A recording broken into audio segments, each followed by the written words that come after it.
하나님 말씀 보시겠습니다. 에베소서 3장 14절로 21절. 네, 오늘 이 본문은 벌써 세 번째 읽죠? 네, 그런데 핵심 본문은 조금씩 더 앞으로 나아가고 있습니다. 네, 교회를 위한 사도의 기도 오늘 세 번째입니다. 함께 말씀에 눈길을 주시기를 바랍니다. 같이 읽겠습니다. 에베소 3장 14절로 21절까지. 이러므로 내가 하늘과 땅에 있는 각 족속에게 이름을 주신 아버지 앞에 무릎을 꿇고 비노니 그의 영광의 풍성함을 따라 그의 성령으로 말미암아 너희 속 사람을 능력으로 강건하게 하시오며 믿음으로 말미암아 그리스도께서 너희 마음에 계시게 하시옵고 너희가 사랑 가운데서 뿌리가 박히고 터가 굳어져서 능히 모든 성도와 함께 지식에 넘치는 그리스도의 사랑을 알고 그의 너비와 길이와 높이와 깊이가 어떠함을 깨달아 하나님의 모든 충만하신 것으로 너희에게 충만하게 하시기를 구하노라. 우리 가운데 역사하시는 능력대로 우리가 구하거나 생각하는 모든 것에 더 넘치도록 능히 하실 이에게 교회 안에서와 그리스도 예수 안에서 영광이 대대로 영원 무궁하기를 원하노라. 아멘. 아멘. 죄에 대하여 여러분 정의를 한번 내려보십시다. 죄, 교회에서 여러분 자주 듣는 주제죠. 그리고 많이 들어야 되는 주제입니다. 죄에 대해서 여러분 정의를 내려봅시다. 두 가지로 여러분께 말씀을, 두 가지의 주제를 여러분께 이 시간 던지겠습니다. 우리가 인생 살아오면서 참 오해를 많이 해요. 많은 오해 가운데 삽니다. 그런데 오해가 오해인 줄 모르고 살아요. 그것이 다행인지 불행인지 참 어떻게 삶 가운데서 이렇게 보면 차라리 모르는 게 낫겠다 싶을 때도 있고, 왜 알면 아는 대로 그것이 부담이 되니까 그냥 모르고 덮어놓고 살다가 그냥 지옥 가면 되지 뭐 말도 안 되는 이야기지만 그런 뭐라 그래요? 그 자조 섞인 마음이 저에게는 다소간 있습니다. 아유, 애를 써서 뭐 하겠나? 인간의 노력으로 되는 게 아닌데 하는 자조 섞인 마음이 저에게 다소간 있습니다. 자, 어쨌든 우리가 인생을 살아가면서 많이 오해하고 있는데 그 오해하고 있는 것 중에 오늘 딱 두 가지만 좀 말씀을 좀 드리겠습니다. 자, 첫 번째로는 죄에 대하여인데요. 죄에 대한 오해, 이런 것입니다. 죄, 그것은 짓지 말아야 하는 것인가? 어떻게 생각하십니까? 아니면 그것이 드러나야 하는 것인가? 어떻게 생각하세요? 보통 사람 일반적으로 죄는 짓지 말아야 한다고 생각을 합니다. 자, 좋습니다. 그건 좋은 생각이에요. 나쁜 생각이 아닙니다. 믿음에서 나오는 생각 맞습니다. 자, 그런데 문제는 뭐죠? 그게 말처럼 되어야 말이죠.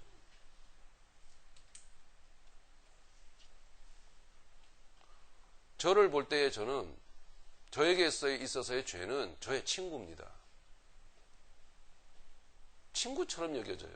그 친구를 놓을 수가 없어요. 아니, 그 친구가 떠나가질 않아요. 죄 없이 사는 것 같은데 어느 순간 떠올라요. 이게 아니다 싶은 내 삶의 한 부분이 떠오를 때면 야, 이런 것도 다 죄란 말인가? 이런 생각이 깨달음이 올라올 때가 있어요. 그러면 야, 내가 그렇게 숱하게 노력을 해왔는데도 나름 깨끗한 줄 알았는데 내가 빛인 줄 알았는데 더 밝은 빛이 있더라 이거예요. 그럼 그건 뭐죠? 아니라는 얘기 아니에요. 그럴 때면 노력해도 안 되는 걸 어떡하란 말인가? 안 되는 것도 이렇게 많네? 나도 모르게 짓는 죄가 이렇게 많아? 그렇게 생각이 들 때가 있어요. 자, 그와 같은 차원에서 다시 한번 생각을 해봅시다. 죄는 정말 짓지 말아야 하는 것인가? 그 주제가 맞는 것인가? 아니더라고요. 죄를 짓지 말아야 된다라는 생각을 하는 것은 인과율 아니죠? 아시죠? 원인에 의한 결과. 결과라고 하는 것은 어떤 원인이 있는 것이지 원인이 없는 결과는 없다. 원인에 의한 결과. 네. 야단을 왜 맞죠? 우리 자녀들에게 한번 물어봅시다. 부모님께 야단을 왜 맞죠? 꾸지람을 왜 듣죠? 잘못했으니까. 네, 그게 이제 인 거예요. 야단 맞기 싫으면 어떻게 해야 되죠? 예, 잘해야죠. 근데 뭐 한번 더 물어볼게요. 뭐 잘해야 된다고 생각해도 그렇게 노력을 해도 잘해줘야 말이죠. 뭐 그죠? 한나야? 뭐 이렇게 한번 물어보는 거죠. 예. 네, 오늘 이 설교를 한나는 기념으로 갖고 가세요. 내 이름 들어가 있으니까. 생각만큼 안 되더라는 거죠. 죄를 짓지 말아야 된다라고 하는 것, 죄에 대한 정의. 죄는 짓지 않아야 하는 것이다라는 생각을 사람들은 하고 삽니다. 그게 바른 생각이라고 생각을 하는 거죠. 그것이 인과율에 의한 도덕의식입니다. 그게 바로 뭐냐? 인과율에 의한 나의 선택과는 상관없는 내가 세상에 태어날 때 내 안에 어떤 그 메커니즘이 형성이 돼요. 그게 움직입니다. 그래서 잘못을 하면 죄를 지으면 가슴이 두근두근 하는 거예요. 그러니까 그런 도덕의식이 사람들 속에는 다 있어요. 그 도덕의식에 따라서 죄를 짓지 말아야겠다고 행동을 하는 거거든요. 그 도덕의식에 따라서 행동 양식이 결정이 되어지는 거죠. 이게 사람이에요. 근데 결정적인 문제는 뭐냐? 우리 인간에게 있어서 그게 오해더라는 얘기예요. 죄는 짓지 말아야 되는 것이 아니고 죄는 드러나야 하는 것입니다. 이 성경 말씀이 우리에게 알려주는 부분이에요. 이 오해를 풀어야 됩니다. 죄는 드러나야 되는 명제를 갖고 있다. 그런 내용을 갖고 있다는 것은 뭐죠? 우리가 근본 죄인이다라는 것을 규정사실화하고 있는 거예요.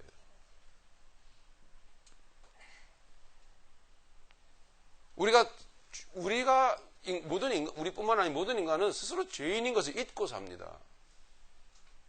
하나님께서 보실 때의 죄인이라고 하는 것은 뭐죠? 하나님 입장에서 볼 때는 죽은 자입니다. 감옥에 들어가 있는 자예요. 죽은 자가 애를 써서 무엇을 할 수가 있습니까? 생명이 끊어진 자가, 숨이 끊어진 자가 무슨 활동을 할 수가 있겠어요?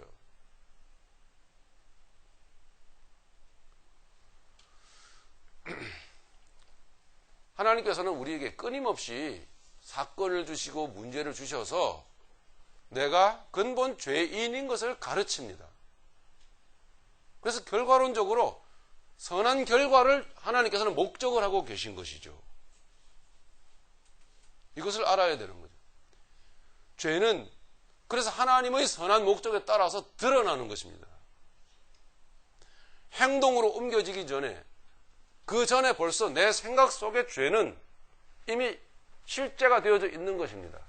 내 존재 안에, 내 피 속에, 내 세포 속에 이미 죄의 인자는 흐르고 있는 거예요.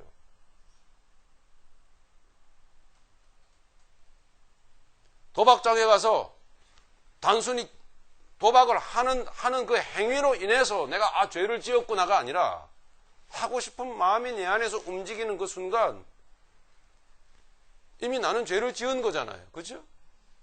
그것이 내 존재지 않습니까? 근데 인간은 뭐죠?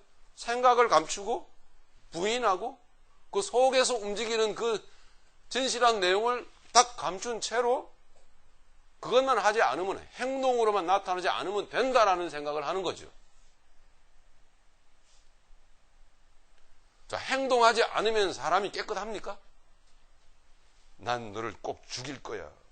복수하고 말 거야. 하는 마음을 품습니다. 복수하는 행동을 하지 않았습니다.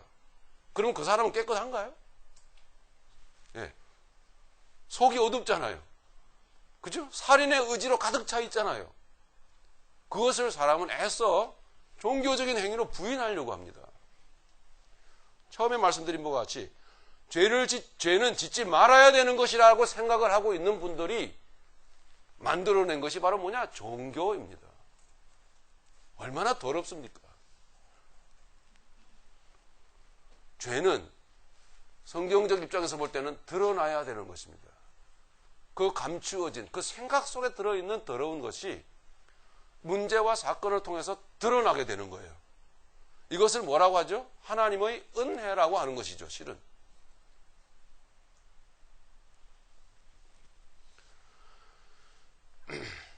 죄를 지으면 안 된다라고 하는 그 말은 종교가 만들어지면서 생겨난 말입니다, 실은. 예, 누차 말씀드린 바와 같이 하나님께서는 우리에게 종교를 만들어 주신 적이 없어요. 그러므로 죄가 문제와 사건을 통해서 내 죄가 드러나고 내가 망신을 당하게 될 때에 곧 그건 뭐냐? 하나님의 거룩하신 그 구속의 계획이 내 안에 계획되어진 것이고 그리고 실행이 되어진 거예요.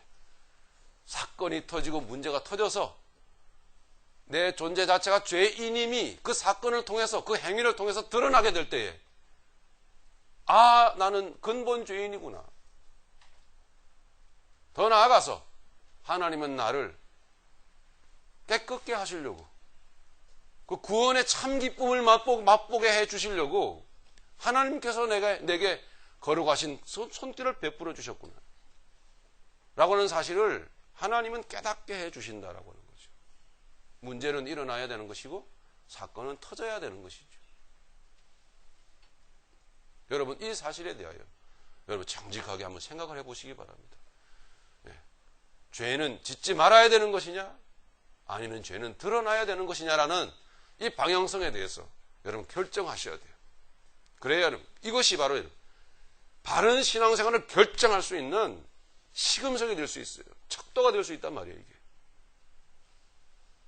그래서 그 문제와 사건이 바른 시각으로 문제와 사건을 바라보게 되고 죄는 결국은 드러나는 것이구나라는 것을 인정하고 그 하나님의 뜻에 무릎을 꿇게 될 때에 그 문제와 사건 속에서 나를 향하신 하나님의 거룩하신 사랑을 알게 된다는 거예요. 이것이 진짜 기독교예요. 참 신앙이에요. 그런 사람은 그 누구를 함부로 정죄를 할 수가 있겠습니까? 저 사람이 겪는 저 사건도 저 사람이 하는 저 행위도 내가 함부로 말할 수 있는 게 아니다.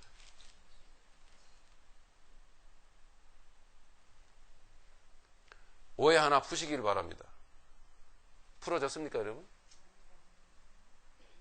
한 가지만 더 말씀을 드리죠. 사랑에 대해서 한번 생각해 봅시다. 오늘의 주제는 사랑인데요. 사랑에 대해서 정의를 내려봅시다. 사랑, 그것은 하려고 노력하는 것입니까? 아니면 이미 있던 그 사랑이 흘러가는 것입니까? 한번 생각해 보세요. 사랑은 하려고 노력하는 것입니까? 아니면 이미 있던 그 사랑이 드러나서 흘러가는 것입니까? 자, 사실은 같은 개념이에요. 여러분, 사랑하세요. 사랑하세요. 고린도전서 13장. 사랑은 언제나 오래 참고. 처음부터 꽉 막히죠? 예. 참을성 없는 나. 네. 아무리 참으려고 해도 참는 데는 뭔가 있더라? 네, 한계가 있더라. 이렇게. 네, 절망에 그냥 부딪혀버리고 맙니다. 여러분, 사랑은 하려고 노력하는 것입니까? 노력하다 보면 사랑이 됩니까? 여러분, 저 사랑하세요? 아멘.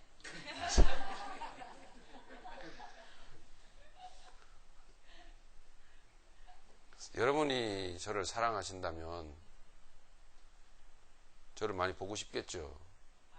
자주 만나고 싶겠죠. 네. 저를 사랑하신다고 하면서 전화도 자주 안 하고 저는 전화기를 왜 갖고 있는지 잘 모르겠어요. 제가 말씀 전하는 자리에 뭐 나올 생각도 별로 안 하세요. 또 일주일에 한 번 주일날 뭐 이렇게 일요일날 교회 와갖고 예배 드리는데 요즘은 여러분 많이 이렇게 단련이 되셔가지고 1시간 반 예배를 드리지 전에는 1시간만 넘어가도 아이고, 시계를 쳐다보면서 저한테 막 컴플레인을 막 하고, 막 데모를 그냥, 무언의 데모를 막, 몇 분이냐, 지금 막 이러면서.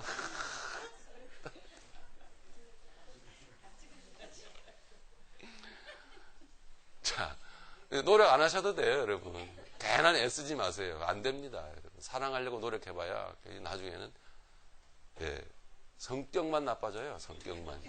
에이, 거지 같은 거. 저걸 내가 사랑하려고. 죄의 문제도 마찬가지로 이거 정말 오해 풉시다.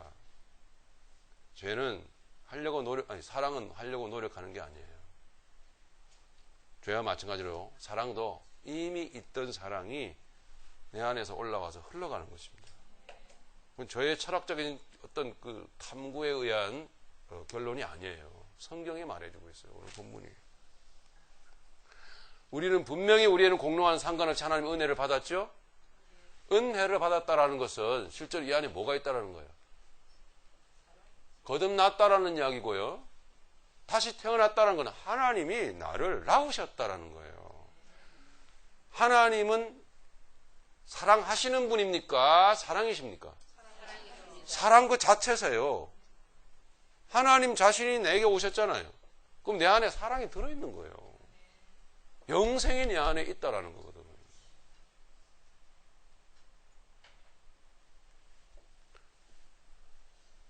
은혜를 받았으면 내 안에 영생이 있는 거예요. 그 영생은 또 다른 이름을 갖고 있습니다. 사랑. 그 영생은 이렇게 나오는 거예요. 그 사랑은 흘러나가는 거지. 물론 그래서 참사랑은 하나님의 사랑 외에는 없는 거예요, 실은.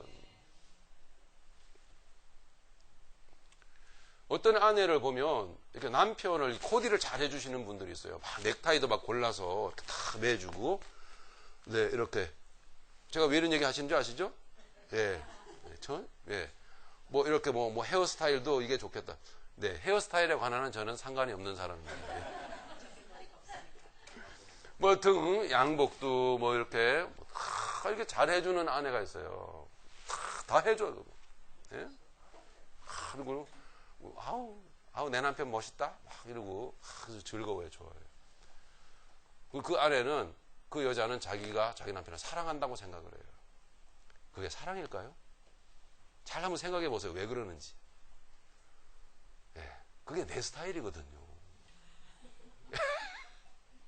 그렇게 꾸며놓고 보고 싶은 거예요.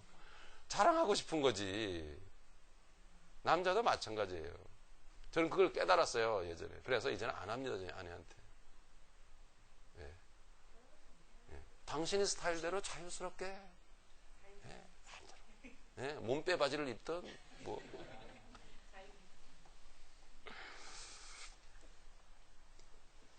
그걸 사랑이라고 생각을 하는데 집착입니다. 그리고 욕심이에요. 자기 스타일을 고집하는 거예요. 그런 식의 사랑은 사랑이 아니거든요. 하나님의 사랑만 사랑이에요. 그 뭡니까? 낳는 사랑이거든요. 낳는 사랑. 하나님이 우리를 그리스도 예수의 십자가의 피 흘리심으로 낳으시는 그 순간 하나님이라고 하는 사랑의 그 하나님 존재 안에 들어있는 사랑 그 유전 인자가 우리 안에 쑥 들어오는 거예요. 그냥 하나님의 DNA가 우리 안에 들어와 계시는 거예요. 들어와 있는 거예요. 하나님이세요. 예수님이세요.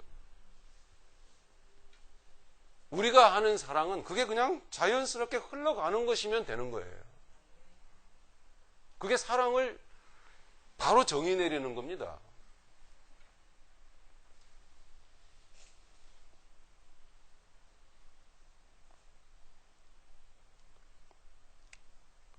신기하죠? 부모와 자식 간의 관계를 이렇게 보면 부모는 자식을 꾸지람할 때가 많습니다. 심하게 야단을 치고 때로는 매를 들 때도 있어요. 근데 자식이 부모에게 느끼는 감정은 정말 막이구나. 저건 귀신이야. 나를 미워해. 정말 나를 저 다리 밑에서 주워온 건 맞구나. 이렇게 생각하는 자식이 없어요. 신기하게도. 마구 야단치고 아주 심하게 꾸지람을 하고 그러는데도 신기하게 그 안에서 느끼는 것은 뭐냐. 사랑을 느껴요. 왜 그러죠?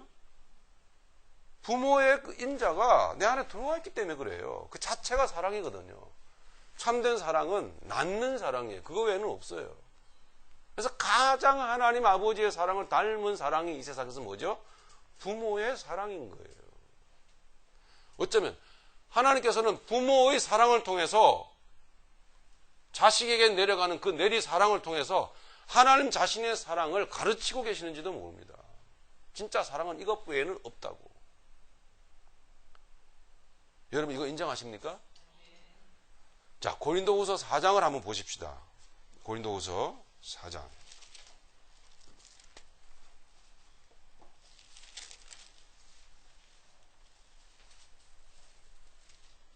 7절입니다. 많이 아시는 성경 말씀이죠?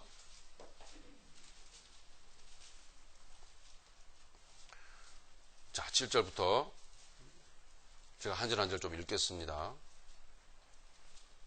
우리가 이 보배를 질그릇에 가졌으니 이는 심히 큰 능력이 하나님께 있고 우리에게 있지 아니함을 알게 하려 함이라. 잘 보세요.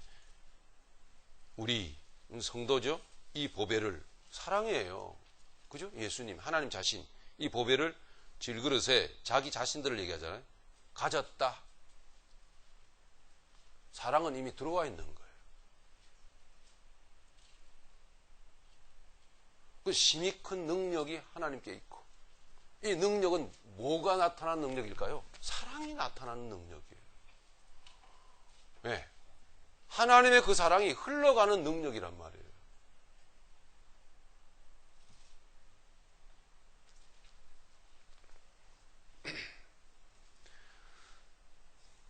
(8절입니다) 우리가 사방으로 우겨쌈을 당하여도 쌓이지 아니하며. 이게 사랑의 효과거든요. 사랑이 흘러가는, 생명이 흘러가는 그 생명의 그 결과물이에요. 우리 안에 있는 영생이 바깥으로 흘러가면서 얼굴을 싹 바꿔요. 사랑이라는 얼굴로 싹 바꿔서 다 흘러가는 거예요. 그런데 여기 내용을 잘 보면 우리에게 있는 그 생명이 우리의 삶 바깥으로 흘러가게 하시기 위해서 하나님은 사랑과는 생명과는 정반대의 어떤 그 효과를 하나님께서 주세요. 그게 흘러갈 수 있도록 하나님은 그 효과를 일으키는 거예요. 그게 바로 처음에 나오는 우겨쌈이에요. 이게 하나님이 주시는 거거든요. 사방으로 우겨쌈을 당하여도 우겨쌈을 당해야 되는 거예요. 하나님은 우겨쌈을 우리에게 주셔서 우리 안에 있는 생명의 능력이 어떠하다라는 것을 실감하게 만드시는 거예요.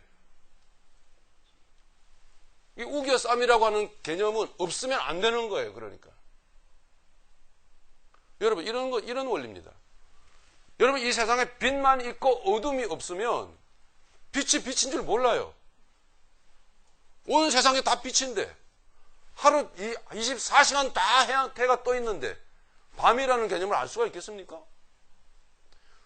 예, 빛이라는 개념은 단순히 빛이라는 그 개념을 배우거나 학습을 하고 그 안에서 이게 빛이다 아무리 가르쳐도 몰라요. 그걸.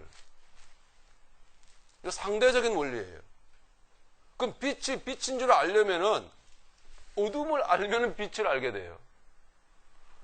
그래서 이건 필연적으로 하나님은 빛을 가르치기 위해서 어둠을 우리에게 주신다라는 거예요.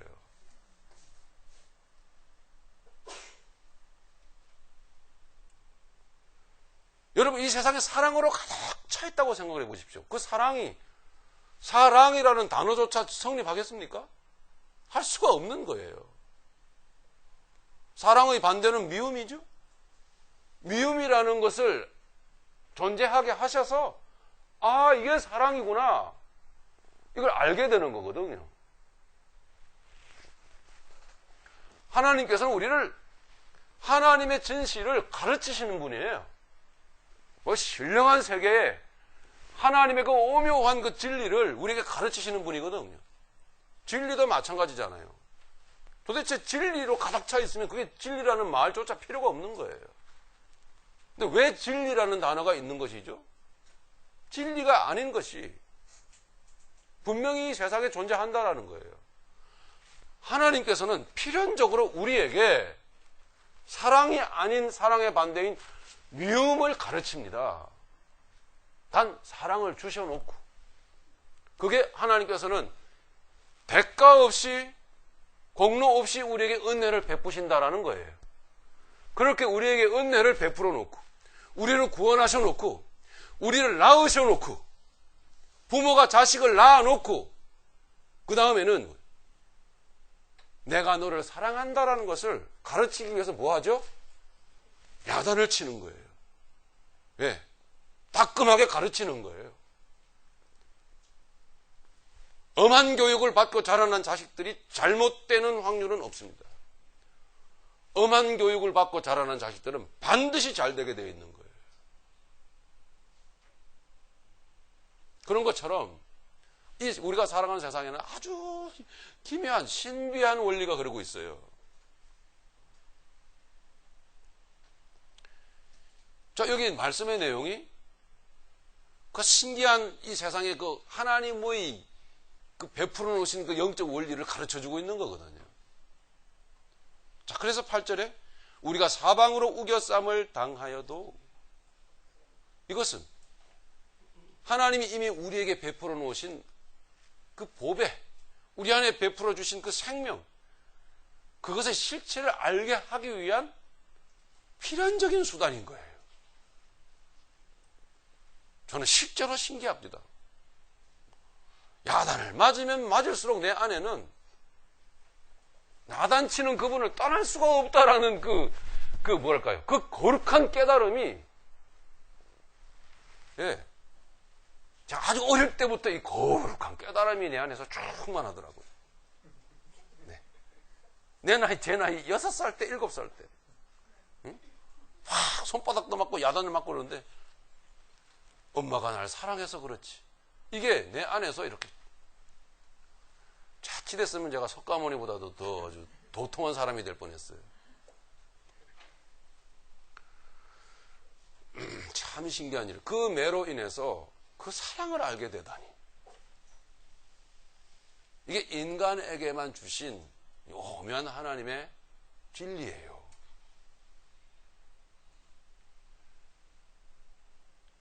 조금만 더 보시죠. 8절 후반절에 답답한 일을 당하여도 낙심하지 아니하며. 그렇죠. 이 답답한 일이란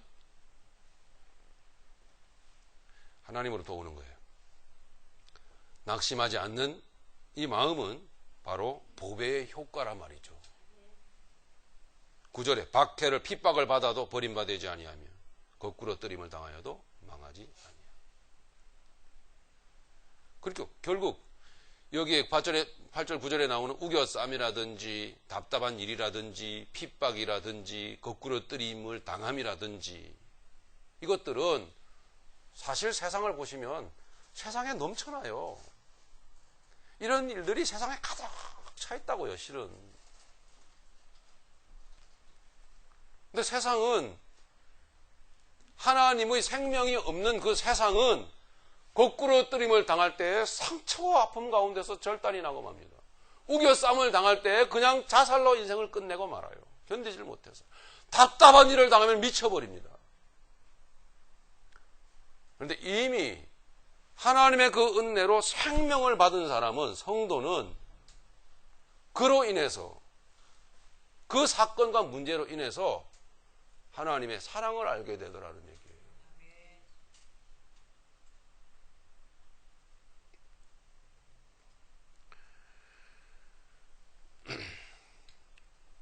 우리 살아가는 인생 가운데 너무나 미움이 많죠. 미움, 증오, 핍박. 네, 본문에 나오는 이런 우겨쌈, 답답한 일, 거꾸러뜨림을 당하는 이런 일들.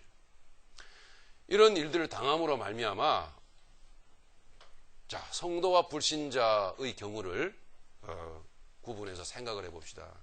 이런 일들을 당함으로 말미암아 성도는 성도의 내면 속에 있던 하나님의 생명이, 내 안에 있던 하나님의 생명이 그 공격들로 인해서 반응을 하게 됩니다.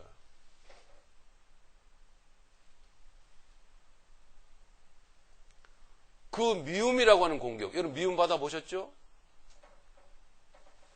그 핍박, 그 우겨쌈, 세상 살면서 정말 탁 숨도 못 쉬겠다.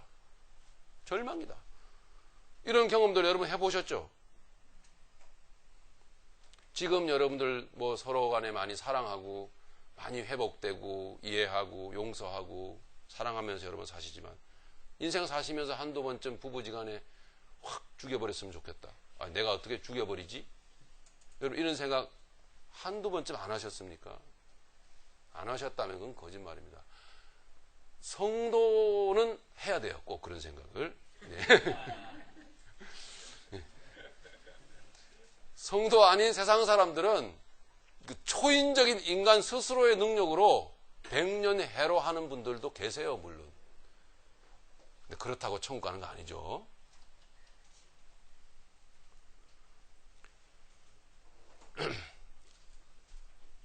성도의 내면 속에 있던 그 하나님의 영생이요, 하나님의 그 생명이 그 공격을 받음으로 인해서 반응을 하게 됩니다. 하나님의 성령께서 그 안에서 역사를 하시는 거예요. 그래서 반응을 하게 되고, 그래서 스스로 그 안에서, 내 안에서 내 속에 사랑이 있는지를 확인하게 돼요. 네. 내 속에 사랑이, 내 안에 그 사랑의 능력이 약한 것도 느끼게 돼요. 네. 어떤 그 공격으로 인해 가지고 내 안에 사랑이 있는지를 확인하게 됩니다. 하나님은 그래서 사실은 즉 믿음이 약하다라는 거죠. 사랑이 없다라는 거죠. 있는데 사랑으로 살지 않고 있는 그 삶의 그 행위를 하나님은 드러내신다. 다시 말해 사랑은 뭐예요? 하는 것이 아니고 드러나서 흘러가는 것이라고요. 그래서 어쨌든 사랑이 풍성하든 아니면 사랑이 작든 간에 그 실체를 있는 그대로 드러내세요. 하나님의 말씀은 우리 안에 들어오셔서 예리한 칼날이 되셔가지고 다 드러내신다고요. 아, 그래서 난 사랑하는 줄 알았더니 난 사랑하는 게 아니구나. 정말 사랑이 없구나. 사랑이 너무나 작구나. 라고 하는 것을 가르치세요. 혹은 그 사랑의 행위로 그렇게 공격에 의한 생명의 반응으로 인해서 그것이 사랑으로 표현되어지는 거예요. 공격을 받는데 사랑하는 사람들이 있어요. 아주 심하게 핍박을 받는데 사랑하는 사람들이 있더란 말이죠. 그게 하나님의 능력이에요. 네. 능력이 나에게 있고 너희에게 있지 아니함을 내가 알게 하기 위해서 내 생명을 너희에게 줘. 내가 너희를 낳았다. 이렇게 말씀하시는 거예요.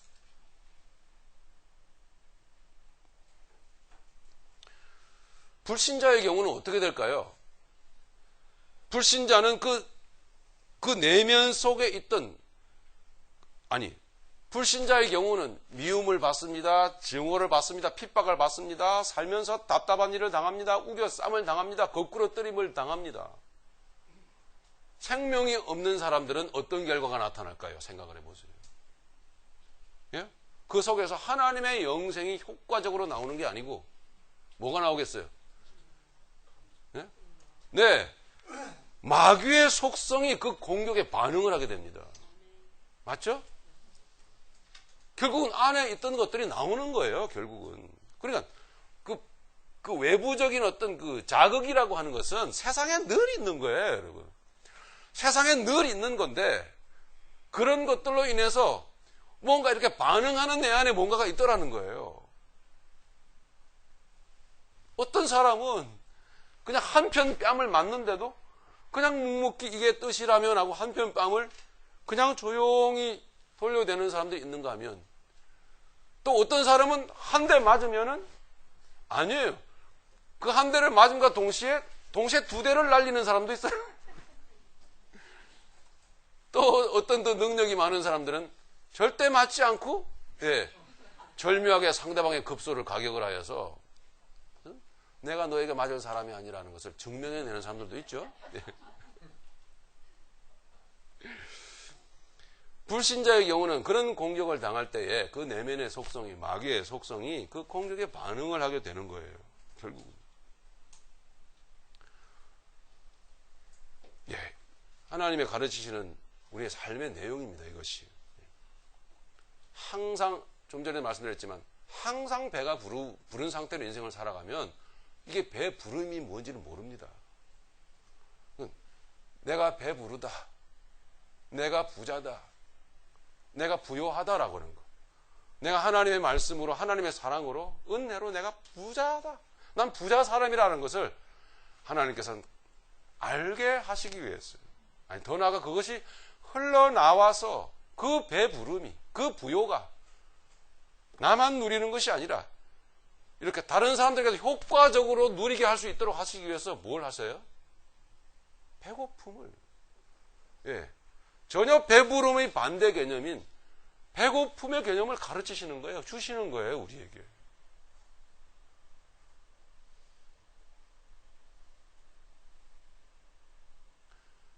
우리는 많이 오해하고 살아왔습니다.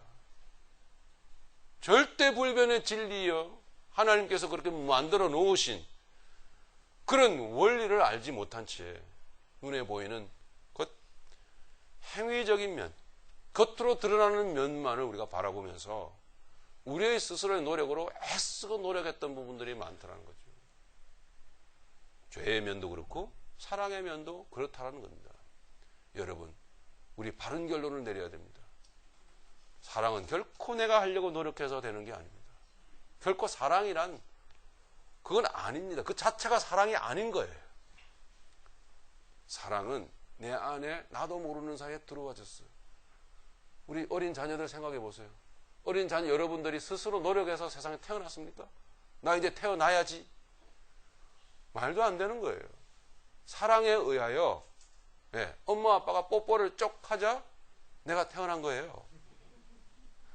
사랑에 의해서 내가 세상에 태어난 거거든요. 그 사랑은 내게서 흘러가야만이, 있던 그 사랑이 흘러가야만이 그것이 사랑인 것입니다. 하나님은 그 사랑이 흘러가도록 하기 위해서 우리에게 사랑이 아닌 미움을 주세요. 여러분, 이거 인정합시다. 그 미움이 나를 건드리면 내 안에 있던 하나님의 생명이 반응을 하게 돼 있어요. 성도는 그렇다는 거예요. 그 미움에 반응을 하면서, 반응을 하게 되면은 이게 행동으로 옮겨지겠죠. 움직이는 거예요, 이게 내 안에 있던. 그것이 움직이는 거예요. 행동으로 나타나게 되어 있는 거죠. 그래서 나타나는 그 행동을 뭐라고 하더라? 사랑이라 하더라. 오래 참음으로 나타나고 용서로 나타나고. 할렐루야. 이렇게 나타나는 거예요. 기쁨도 그렇습니다. 기쁨도 마찬가지로 슬픔을 알아야 기쁨이 뭔지를 알게 되는 거죠. 잘생기고 못생기고도 그런 것 같아요. 그래서 다 세상에 잘생긴 사람만 있으면 그게 무슨 잘생겼다는 개념이 있겠습니까? 있을 수도 없는 거예요. 저같이 잘생긴 사람이 있는가 하면 또 이렇게 못생긴 분들도 여러분 계시고, 그래야지 저게 미남이구나 이걸 알게 되시는 거고. 그런 이야기죠. 그래서 사도는 오늘도 여러분 기도하는 것입니다. 이렇게. 그리고 여러분들도 사도의 기도를 따라서 여러분 기도하시기를 바랍니다. 그 사랑이 내게서 흘러갈 수 있도록. 조금만 더 보시죠. 고린도후서 4장 10절에 보니까 우리가 그래서 9절부터 봅니다. 박해를 핍박을 받아도 버림받지 아니하고 거꾸로뜨림을 당하여도 망하지 아니하고, 이렇게 사랑이 드러나서 흘러가는 것이죠. 10절에 우리가 항상 그 사랑이 흘러가는 그런 이유는, 그 원리는 10절에서 말씀하고 있잖아요. 10절, 11절에서 우리가 항상 예수의 죽음을 몸에 짊어지는 것. 예수 죽임을 우리의 몸에 받아들여 예수 죽으심을, 그 고난을 우리의 인생 가운데 받아들여. 누구는? 성도는. 그래서 예수의 생명이, 우리 안에 있던, 내 안에 있던 생명이 우리 몸에, 우리 인생에게, 우리의 삶에 나타나게 하려 합니다. 11절, 우리 살아있는 자가 항상 예수를 위하여 죽음에 넘기움은. 언제? 항상 예수를 위하여 죽음에 넘겨짐은. 그 이유는 무엇인가요? 항상 우리가 우겨쌈을 이제 받아들이는 이유는, 여러분, 성도로서 받아들여지길 바랍니다. 성도로서 누가 여러분들을 거꾸로 뜨려고 할 때에 넘어지지 않으려고, 거꾸로 뛰지 않으려고 버티지 마시고 픽 쓰러지세요. 그것이 성도입니다.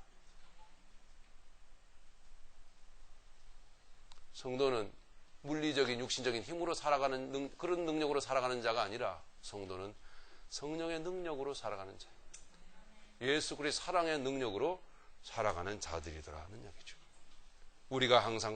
우리 살아있는 자가 항상 예수를 위하여 죽음에 넘겨지는 이유는, 예수 그리스도의 생명이 또한 우리 죽을 육체에, 어차피 죽을 우리의 인생 가운데 버려지고 갈, 이제는 내려놓고 가야 될, 언젠가는 가야 될 우리의 인생 가운데 그 생명의 능력이 나타나게 하려 함이니라.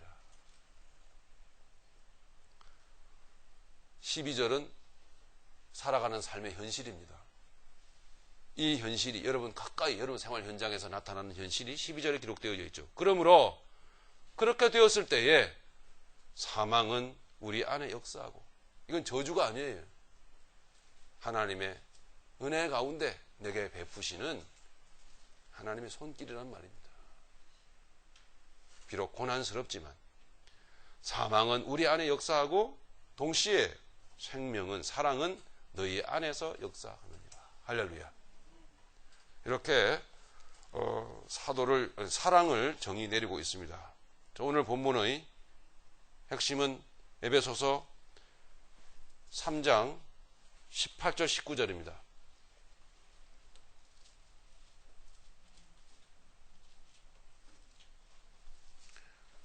같이 보시겠습니다. 이렇게 말하고 있습니다. 에베소 3장 18절에 보니까 능히 모든 성도와 함께 지식에 넘치는 그리스도의 사랑을 알고. 아멘. 예, 하나님의 목적은 사랑입니다.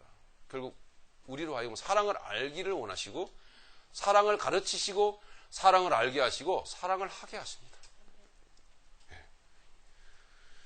예. 사랑은 알게 되는 것이죠. 내 안에 사랑이 있었구나. 내가 내 안에 사랑이 너무 적구나. 난 사랑하지 않았구나. 예.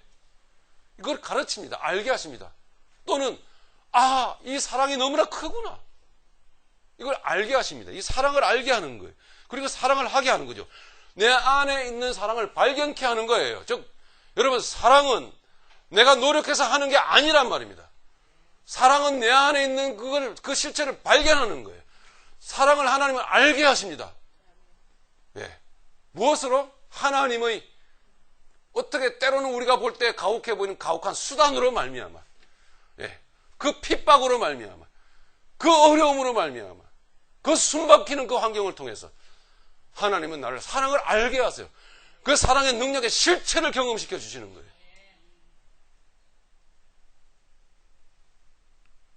하나님은 우리를 살리시는 분이 아니고, 하나님은 우리의 육을 살리시는 분이 아니에요.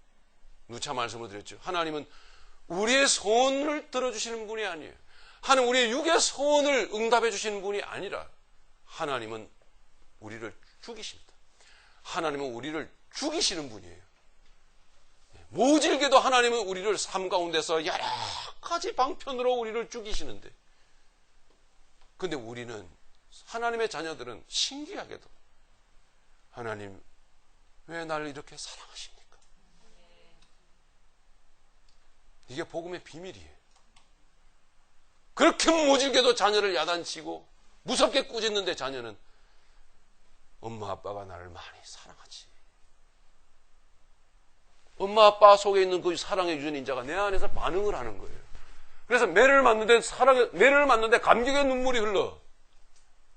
이게 사랑인 거예요. 이 사랑을 여러분 아시길 바랍니다. 그리고 그 사랑을 하실 수 있기를 간절히 바랍니다. 얘나는 왜 노하는 거예요?